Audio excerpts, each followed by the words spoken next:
Alors moi c'est Simon Chéreau, je suis en apprenti 5e année sur le site de Grand Paris Sud. Je viens de Nantes et j'étais au lycée de La Joliverie. Moi c'est Corentin Fontaine, je suis aussi apprenti sur le site Grand Paris Sud. Moi je suis arrivé en 3e année du coup. Avant ça j'ai fait un DUT Génie Thermique et Énergie à Champs-sur-Marne.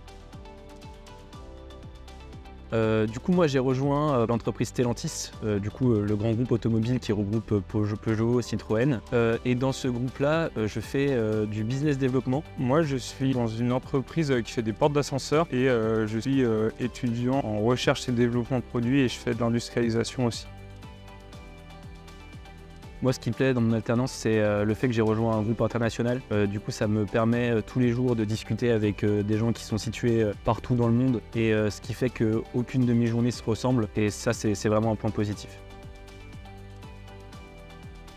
Je pense personnellement c'est plus le côté vie étudiante. Par exemple on a des semaines de campagne BDE, donc il y a une semaine où une équipe se bat pour gagner le BDE l'année prochaine et donc il y a plein d'événements qui sont organisés. Moi je suis assez d'accord avec Simon, c'est vrai que moi je connaissais pas ça dans mon DUT et arrivé à l'ICAM ça m'a vraiment, c'est vraiment ce qui m'a attiré. Je pense qu'on est d'accord. Très d'accord, ouais, c'est le barricade. Parce qu'on a, c'est une asso qu'on gère entièrement que par des étudiants et on a des relations justement avec les fournisseurs, donc les différents fournisseurs, avec la direction pour autoriser des événements, etc. On gère un gros budget, c'est vraiment, on forme des personnes, on gère des personnes. Puis là, c'est une mini-entreprise au sein d'un bar. Nous deux, on a eu la possibilité de partir à l'étranger pour notre mission internationale. Personnellement, je l'ai fait en Islande dans une asso environnementale et j'étais chauffeur de l'asso. Moi, je suis parti en Hongrie, j'ai travaillé dans un zoo pendant 1 mois. Complètement dépaysant, pas du tout du coup en rapport avec mon cursus. C'est aussi ce qui m'a beaucoup plu, d'avoir ce temps qui nous est dédié pour voyager et découvrir. C'est vraiment quelque chose qui est vraiment propre à l'ICAM. J'ai eu la chance que mon entreprise m'ait fait confiance et m'ait amené sur un salon d'automobile. Et là où j'ai ressenti vraiment qu'il m'avait donné confiance et qu'il m'avait donné des responsabilités, c'était moi d'aller aborder des entreprises pour comprendre ce qu'ils faisaient et potentiellement échanger pour des futurs contrats. Du coup, c'était très intéressant et très valorisant. Et c'est là où on se rend compte qu'en alternance, ça peut aussi avoir des grosses responsabilités dans nos entreprises et c'est quelque chose qui m'a beaucoup plu. Je pense que je le referais 100%. Et parce que je pense que je suis pas venu ici dans une école d'ingénieur. J'ai appris plein de choses à côté. Et certes, on a notre ponçon qui est l'étudiant ingénieur, etc. Mais à côté, on découvre tellement de personnes, tellement d'univers et tout. Donc c'est vraiment ce côté-là, pourquoi je reviendrai à l'ICAM mais pas dans une autre école d'ingé. De toute base, pour être honnête, j'avais pas demandé Grand Paris Sud. J'ai demandé tous les sites de l'Ouest comme je viens de Nantes.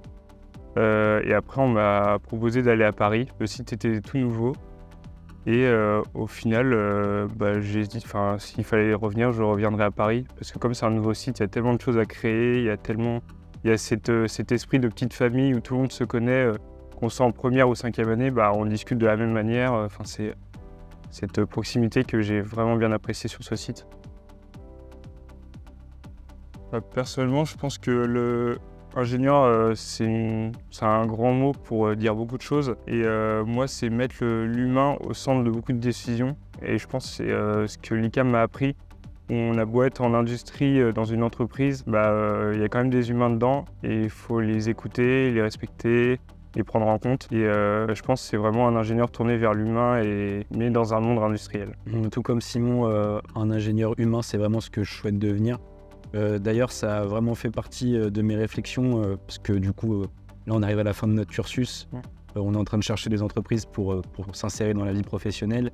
Moi, ça a fait vraiment partie de mes décisions pour choisir mon entreprise. C'est ce côté humain et d'ailleurs, ce côté taille d'entreprise. Moi, j'ai évolué dans un grand groupe et pour un ICAM, ce côté humain, parfois, on peut le perdre dans un grand groupe. C'est pour ça que là, du coup, en octobre, je commence dans une entreprise de 30 salariés. Le premier serait bienveillance, puisque ici tout le monde est assez bienveillant, personne ne se juge et tout le monde se parle, peu importe les années. Le respect en deuxième mot, puisqu'on est tous, je pense qu'on suit tous les mêmes envies et on a tous envie du coup de respecter la philosophie de l'ICAM. C'est pour ça que je prendrais le mot respect. Moi je pense que j'aurais choisi le premier mot ce serait écoute. le fait qu'ils prennent du temps pour s'écouter, se comprendre. Et en deuxième mot, j'aimais bien le mot bienveillance, sur le fait de se respecter, de prendre du temps pour vraiment se comprendre et pas se juger.